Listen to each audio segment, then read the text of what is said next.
काशी का कोई ब्राह्मण मुझसे तर्क कर नहीं पाया। अब सोचता हूं अपना नाम ही बदल दूं, सर्वाजित। काशी ही क्या बेटा, तुम्हारे ज्ञान के सामने टिकने वाला तो आसपास के नगरों में भी नहीं है। सर्वाजित नाम कैसा रहेगा? यह तो बड़ा ही क्रांतिकारी नाम रहेगा, ताकि सर्व को शास्त्रार्थ से पूर्व ही ज्ञात हो जाए। यह कहानी है काशी प्रसिद्ध ब्राह्मण सर्वानंद की। पुराणों का पंडित, धारा प्रवाह संस्कृत बोलने वाला। ऐसा कोई ब्राह्मण न था जो उसे शास्त्रार्थ में मात दे सके। सर्वानंद अपने घर चला आता है। सर्वानंद की माता का नाम शारदा था, जो कि उस समय समकालीन आए संत कबीर साहब की शिष्या थी। शारदा के एक भयंकर रोग था, जिसका समाधान उसे कहीं नहीं मिल पाया था। अंत में हार थककर शारदा ने शर्म और मान को दूर रखकर जुलाहा जाति में आए हुए कबीर साहब के पास गई। वहां कबीर साहब के आशीर्वाद मात्र से ही शारदा ब्राह्मणी बिल्कुल स्वस्थ हो गई थी और कबीर साहब से दीक्षा ली। सर्वानंद अपनी मां शारदा के पास पहुंचता है। मां, मेरा नाम अब सर्वाजित रख दो। मैंने हर किसी को ज्ञान में परास्त किया है। सर्वानंद नाम भी कम अच्छा नहीं है बेटा। मां, मैंने नगर और आसपास के प्रत्येक ब्राह्मण पंडित को ज्ञान चर्चा ने निरुत्तर किया है। मैं अब सर्वजीत हूं। सब मेरे नाम से ही समझ जाएंगे। ठीक है, एक शर्त है। अगर तुम मेरे गुरुदेव को भी हरा दो तब रख दूंगी नाम। कौन है वो ब्राह्मण? कहां रहते हैं?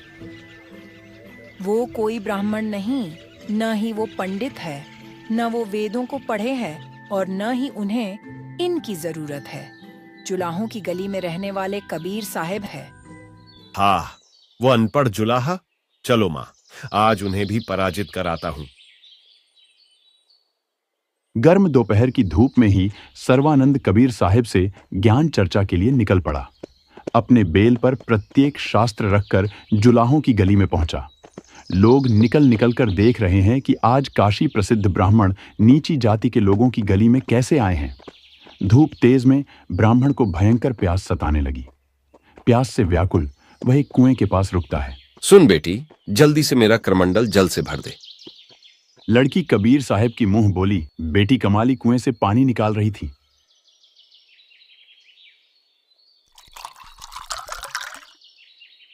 सर्वानंद ब्राह्मण बिना कुछ वक्त लगाए सारा पानी पी लेता है।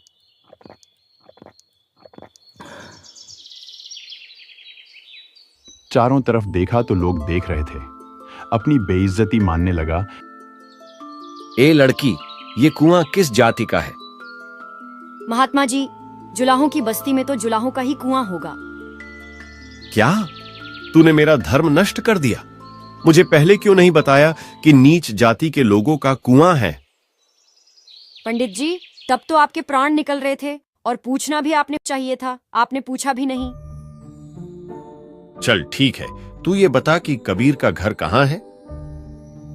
कबीर का घर तो सतलोक शिखर में है, जहाँ सारनाम से जाया जाता है। वहाँ कोई पक्षी भी नहीं पहुँच सकता और आप तो पूरा बैल लाद कर चले हो। ज्यादा बात मत बना। बता यहाँ कहाँ रहते हैं? चलिए, मैं उनकी ही बेटी हूँ।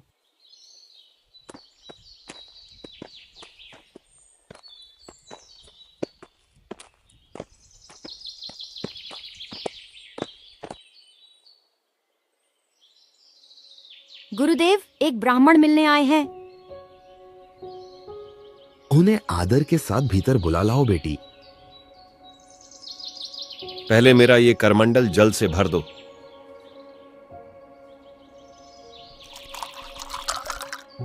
भर दो, ऐसा कि इसमें एक बूंद की जगह भी ना बचे।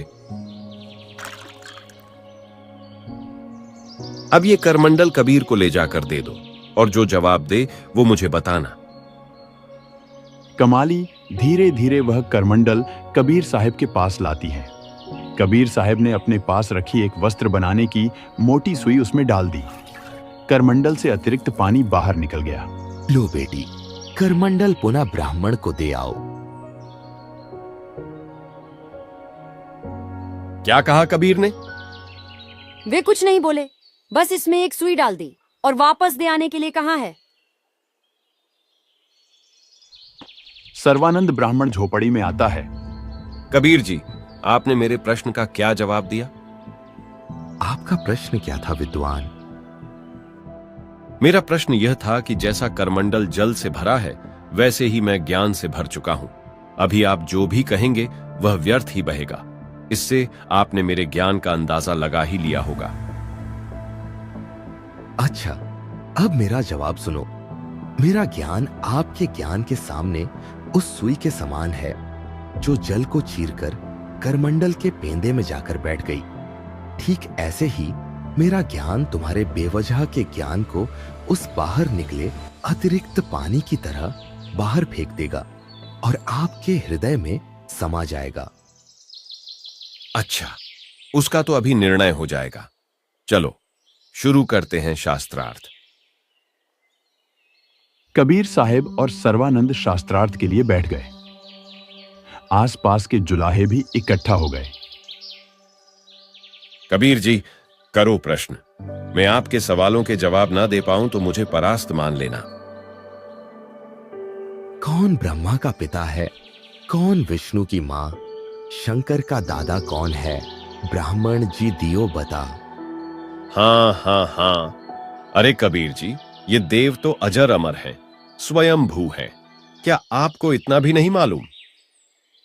अपने पुराणों में देखो, देवी भागवत के 3 स्कंद में सब विवरण है। सर्वानंद जानता था, लेकिन जनता को धोखा देने के लिए मना कर देता है। सटीक जवाब ने देने पाने के कारण रटी रटाई संस्कृत श्लोक सुनाने लगे। कबीर साहब ने समझ लिया कि न तो ये मानेगा न ही समझेगा। बुद्धिहीन लोग इसी के लिए तालियां पीटेंगे। विप्रगण, देखो मैं कितना ज्ञानी हूं। ठीक है, आप जीते, मैं हारा। मैं आपके समान इतनी धुआंधार संस्कृत नहीं बोल सकता। मैं तो एक अनपढ़ जुलाहा ही तो हूं।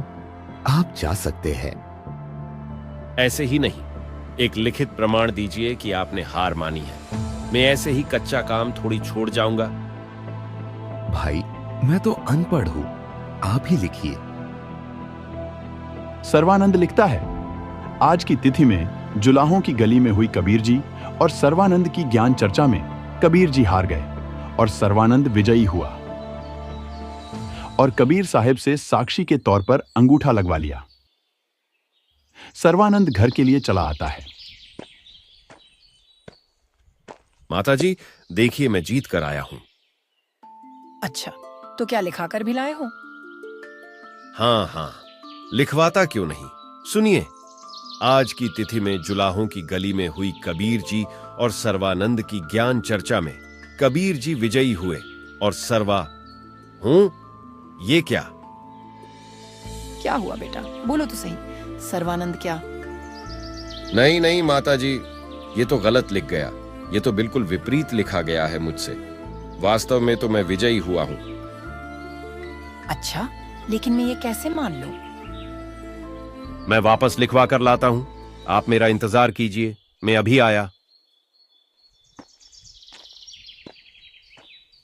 सर्वानंद वापस आता है। कबीर जी, मुझसे गलती हो गई। लिखने में कुछ त्रुटि आ गई, पुनः लिखना पड़ेगा। कोई बात नहीं भाई, वापस लिख लो, दोबारा लिख लो। सर्वानंद अपने कथन को दोबारा लिखता है कि आज की तिथि में जुलाहों की गली में हुई कबीर जी और सर्वानंद की ज्ञान चर्चा में कबीर जी हार गए और सर्वानंद विजयी हुआ। कबीर साहब से प्रतिलिपि लगवा कर आ जाता है। लीजिए माताजी, अब की बार ठीक लिखाया हूं। तो सुना भी दो बेटा, क्या लिख कर लाए हो? आज की तिथि में जुलाहों की गली में हुई कबीर जी और सर्वानंद की ज्ञान चर्चा में कबीर जी पूर्णतया वे। अब क्या सांप सूंघ गया बेटा? यही आकर क्यों रुक जाता है? आगे भी तो बोल। सर्वानंद को लगा कि यह चमत्कार तो नहीं हो रहा, लेकिन हार इतनी जल्दी स्वीकार थोड़ी होती है। माताजी, वो क्या है कि मेरे सिर में नींद छड़ी हुई है। 2 दिन से शास्त्रार्थ में ढंग से सो भी नहीं पाया। अब की बार ठीक से और आराम से शुद्धता से लिख कर लाता हूं। अरे भाई, आज ये ब्राह्मण जी क्यों हमारी गली में बार बार चक्कर लगा रहे हैं? चुप कर भाई। हाँ भाई, शायद उस कबीर ने इस पर भी पानी फेर दिया। क्या हुआ विप्र? अब की बार भी गलती बन गई क्या? अरे वो क्या है कि मैं 2-3 दिन से सो नहीं पाया हूं, तो मेरे से बार बार गलती बन रही है। लिखता हूं कुछ और लिखा जाता है कुछ। कोई बात नहीं भाई, एक बार और लिख लो। हार न स्वीकारने में सर्वानंद तीसरी बार लिखता है। बड़े ही सूझबूझ और ध्यान से लिखकर कई बार पढ़ता है और कबीर साहिब की दस्तखत लगवा लेता है और घर की ओर चल पड़ता है। मैं लिखता तो बिल्कुल ठीक ही हूं, लेकिन इस पर क्या बिजली गिर रही है। अब की बार इससे नजर ही नहीं हटाऊंगा। लीजिए माताजी। सर्वानंद पढ़ने ही लगा था कि लेख में अपने आप अक्षर बदल गए और अपनी जगह स्तब्ध ही खड़ा रह गया। कुछ बोल नहीं पाया। शारदा अब हुई घटना से परिचित हो गई। बेटा, मुझे सब समझ आ गया है। वो कोई साधारण संत नहीं, स्वयं परमेश्वर हैं। मेरी बीमारी को भी उन्होंने ही ठीक किया था। आज तू जिसे अज्ञानी और अनपढ़ समझ रहा है, तेरा ज्ञान उसके सामने उनके पैर की धूल के बराबर भी नहीं है। लेकिन तुझे तेरा मान और अक्षर ज्ञान का अभिमान सत्य स्वीकारने से रोक रहा है। कबीर साहिब एक शब्द भी गलत नहीं बोल सकते। हाँ मां, मैंने जानबूझकर उन्हें झूठा साबित किया। मैं इस कृत्य के लिए शर्मिंदा हूं। उन्होंने जो प्रमाण दिए वो बिल्कुल सत्य थे। मैंने उनके और लोगों के अनपढ़ होने का फायदा उठाया है। अब मैं क्या करूं? बेटा, वापस जा और उनसे गलती की क्षमा याचना कर। मैं बहुत शर्मिंदा हूं मां, आप मेरे साथ चलिए। मैं अकेला नहीं जा पाऊंगा। दोनों माँ बेटा कबीर साहिब की कुटिया में आते हैं। गुरुदेव, अपने भक्त से अनजाने में हुई गलती क्षमा कीजिए और अपनी शरण में लीजिए। कोई बात नहीं बेटा, जो अपने दोष को पहचान ले वही सच्चा ज्ञानी होता है। सर्वानंद कबीर साहिब से क्षमा मांगता है। उस दिन सर्वानंद ने सत ज्ञान पाया, दीक्षा ली और अपना जीवन सुधार लिया। कबीर साहिब के दिव्य ज्ञान ने उसके अहंकार को पिघला दिया और वो ब्राह्मण जो कभी ज्ञान का घमंड लिए फिरता था, अब परमात्मा की भक्ति में लीन हो गया। ये 2D एनिमेशन संत रामपाल जी महाराज के सत्संग प्रवचनों का अंश मात्र है। संपूर्ण आध्यात्मिक ज्ञान प्राप्त करने के लिए अवश्य सुनिए संत रामपाल जी महाराज जी के मंगल प्रवचन। आप संत रामपाल जी महाराज जी के मंगल प्रवचन संत रामपाल जी महाराज एप्लीकेशन पर भी सुन सकते हैं तथा उनके द्वारा लिखी पुस्तकें भी डाउनलोड कर सकते हैं।